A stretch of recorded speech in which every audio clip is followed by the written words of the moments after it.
Goa Organics వారి skin care, hair care, wellness products కోసం AP, తెలంగాణలో డిస్ట్రిబ్యూటర్లు కావాలను వివరాలకు స్క్రీన్ పైన ఉన్న నెంబర్ కి కాల్ చేయండి. ఆంధ్రప్రదేశ్ అంతా ఎన్నికల రణరంగంగా మారింది. అధికార ప్రతిపక్ష అభ్యర్థులు గెలుపు కోసం ఉధృతంగా ప్రచారం చేస్తున్నారు.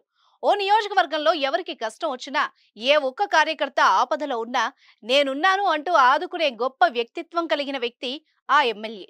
రెండోసారి కూడా ఆ నియోజకవర్గంలో గెలుపు ఖాయం అంటూ ఎల్ లిస్ట్ లో అంచనా వేస్తున్నారు. ఇంతకీ ఎవరా ఎమ్మెల్యే, ఏంటా నియోజకవర్గం? Let's watch the story.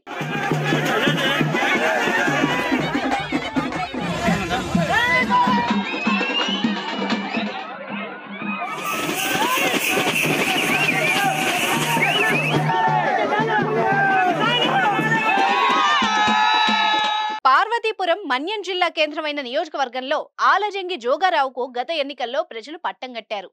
ఈసారి కూడా గెలిచేందుకు జోగారావు ప్రచారంలో దూసుకుపోతున్నారు.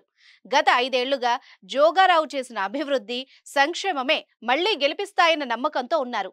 వాటితో పాటు నియోజకవర్గంలో ఎవరికి ఏ కష్టం వచ్చినా, ఏ కార్యకర్త ఆపదలో ఉన్నా తాను ఉన్నానంటూ భరోసా ఇచ్చేవారంటూ నియోజకవర్గ ప్రజలు చెప్తున్నారు. తమ నియోజకవర్గాన్ని ఎంతో మంది పాలించారు గాని ఆలజంగి జోగారావు వంటి వ్యక్తిని ఈ రోజు వరకు చూడలేదని అంటున్నారు. నియోజకవర్గంలో శిథిలావస్థకు చేరిన పారాది బ్రిడ్జికి మరమ్మతులు చేపట్టి నూతన బ్రిడ్జి నిర్మాణానికి శ్రీకారం చుట్టారు. నియోజకవర్గ కేంద్రంలో 100 పడకల ఆసుపత్రి నిర్మాణం చేపట్టడం, రహదారి లేని గ్రామాలకు రహదారులు నిర్మించడం, తాగునీటి సమస్య తీర్చడం వంటి అనేక అభివృద్ధి కార్యక్రమాలు చేపట్టి నియోజకవర్గ శ్రేణుల అభిమానాన్ని సొంతం చేసుకున్నారు. గిరిశిఖర గ్రామాలకు తన సొంత నిధులతో రహదారి నిర్మాణాలు చేపట్టి వారి హృదయాల్ని దోచుకున్నారు.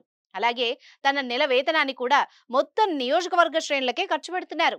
వృద్ధులకు, మహిళలకు చేతి ఖర్చులకు డబ్బులు ఇవ్వడం, ఏ కార్యక్రమం జరిగినా తన సొంత ఇంటి ఆడపడుచులా చూసుకోవడం వంటివి చేస్తున్నారు. దీంతో జోగారావు చేసే పనులకు నియోజకవర్గ శ్రేణులు ఫిదా అయిపోతున్నారు.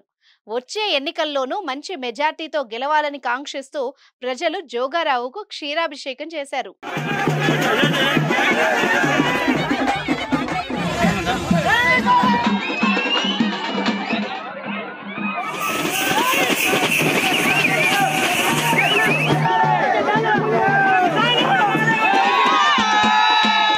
సుమన్ టీవీలో మీ పర్సనల్ అండ్ బిజినెస్ ప్రమోషన్స్ కోసం కింది నెంబర్కి కాంటాక్ట్ చేయండి.